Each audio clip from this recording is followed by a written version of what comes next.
আচ্ছা বলেন তো, আলু সিদ্ধ করে ভর্তা বানানো সহজ নাকি ডিম ভাজি করে নেওয়াই সহজ? আমার কাছে মনে হয় তো ডিম ভাজি করে নেওয়াই সহজ, কারণ অনেক অল্প সময়েই হয়ে যায়।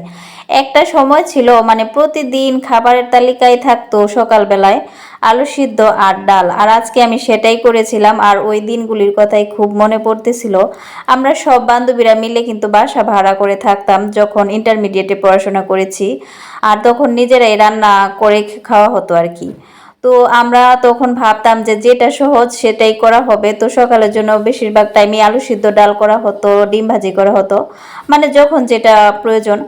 তো আজকে আমি সকালের জন্য আলু সিদ্ধ আর ডাল করেছি। আর ডাল আলু সিদ্ধ খেতে কিন্তু ভালোই লাগে, সাথে ডিম তরকারিও করে নিয়েছিলাম। আর আলু সিদ্ধটা অনেক ঝাল করেই মাখিয়েছিলাম শুকনা মরিচ ভেজে। তো এই ছিল রান্না বান্না। আলু সিদ্ধ ডাল কার কার পছন্দ অবশ্যই কমেন্ট করে জানাবেন। দেখা হবে নতুন ভিডিওতে। সবাইকে অসংখ্য ধন্যবাদ। বাই।